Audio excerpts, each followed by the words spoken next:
Hi folks, Mr. Long here. We are going to solve a problem that involves both annuities, so regular payments, and lump sums. And lump sums when you drop the money in the bank and you leave it there, you walk away.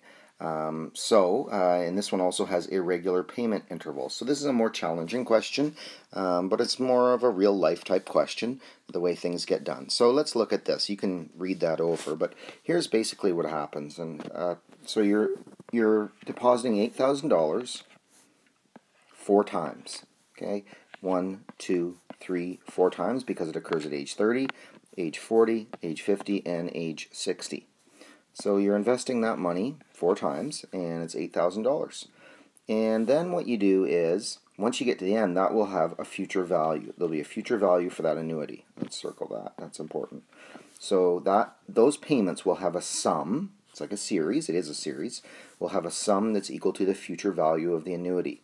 What you do is, because you're at age 60 then, so what you do at that point is you take that future value of annuity and you leave it in the bank. You're not going to make any more payments, but you're just leaving it in the bank for 5 more years and letting it grow till you retire at age 65. Okay, so this part here is an annuity. This part here is a lump sum. So this involves 2 calculations. Now the other thing that's interesting about this question is that we're only depositing money every 5 years, which presents some challenges of its own, right? So we've got to figure out how much interest they earn every 5 years, because the interest is based on how much interest you get per period, which is, in a period in this case, is the time between deposits. So for over 10 years, how much interest will you get? Let's go to the next slide. Okay, so let's look at the annuity part. So how much interest is there on each payment? So let's go back and use a similar example, or something you already know how to do. What if you have 12% annual interest and then you're making monthly payments? Well, your interest rate would be, take that 12% and divide it up into 12 chunks. You would get 1% per month. Maybe I'll learn how to spell month. M-O. You know what? Let's just get rid of all of that. That eraser doesn't work very well there, does it? Anyway, we'll pretend that says month right there. Okay, so there's months. So you would get 1% per month. But we've got a totally different scenario. Instead of making into smaller chunks than a year, like we normally do, we actually have bigger chunks. So the money is deposited it's every 10 years, not every 5 years. My apologies. And I'll just write over top of that, that's every 10 years, because we're doing it at our 30th, 40th, 50th, and 60th birthdays. So every 10 years. So in 10 years, you're going to get a lot more interest than 8%. Calculate that. Well, it's just 1 plus I to the n. And in this case, we've got 1 plus 8 divided by 100, 8%. And that's 8% per annum, and then we're going to do that for 10 years between payments. So that's how much interest we're getting for 10 years, which is 1 period. Okay, it's 1 period. That's the focus. So that works out to 2.158, which is the same thing as 1 plus 1.158. So then what does this represent? Well, this means 115.8% every 10 years. So that's how much percentage is added onto the money every 10 years. It's hard to grasp and hard to reason out, but it makes sense in a way, because if you're getting 8% for 1 year, then you have to get a heck of a lot more than that for 10 years.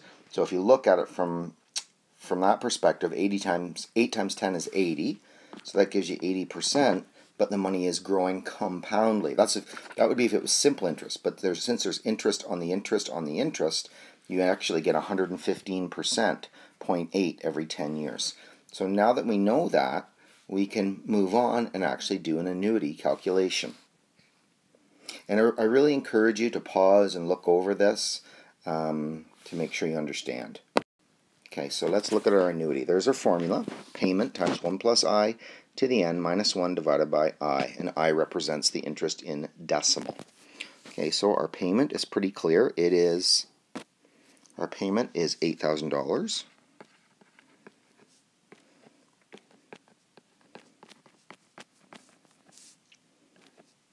And it's 4 payments. Okay, where does this come from? Because it's 115.8% every 10 years. So, and our payment interval is 10 years, not a month, not a week, it's every 10 years. And then minus 1, and then get divided by the interest, which is 1.158. And we put that in a calculator, and there will be some rounding issues here, but this rounds out to approximately $142,917. And if you're off by a few dollars, I'm not worried about it in terms of the rounding.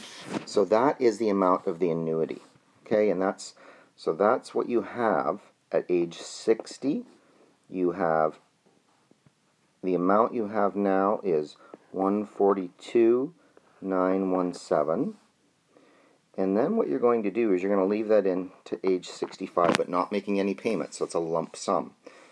So what you're doing is you're taking that amount and you're letting it grow for 5 years. And we know that the interest per annum is 5%.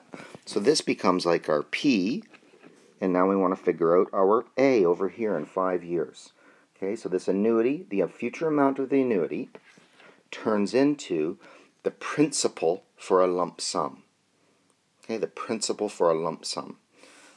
So we're switching from a regular payment schedule to just dumping the money in the bank, and it's continuing on at 8%.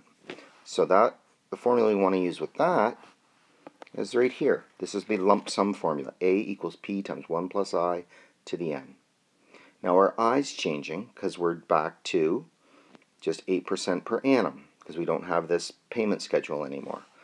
So this will equal our principal, the amount we start with is 142,917, and then we're putting it in at 8% per year, which is, as a decimal, is 8 divided by 100, and we're going to do that for 5 years.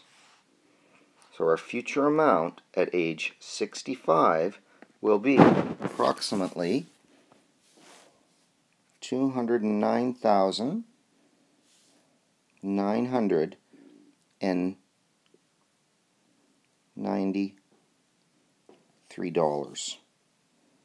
Okay, $209,993. And that's how much you have at age 65. So I just want to be clear. So what we did is we calculated an annuity, a future value of annuity, for the payments that were made at age 30, 40, 50, and 60. 30, 40, 50, and 60. So I made a payment every 10 years. 4 payments once every 10 years. I had to figure out how much interest was earned between payments, just like I do if it's every month. But instead of dividing, I have to multiply because I'm letting it grow for 10 years before I make another payment. So we did that. We used the future value formula, substituted our numbers in, got our answer. That's how much you have at age 60. And now what you do is use that amount as a lump sum in a lump sum calculation. So just a regular compound interest without payments. And then that's where you use this formula here. So our p-value is what we started with at age 60, which is that amount there. And then our interest, we're back to just 8% a year. And the final calculation is somewhere around $209,993. Now you do have a question like this in your assignment, and I thought about it, and I thought, geez, I better give them an example of something to take a look at when it's more complex like this. So there you go, folks. There is, that's how you do compound interest and annuities when it's combined in a problem.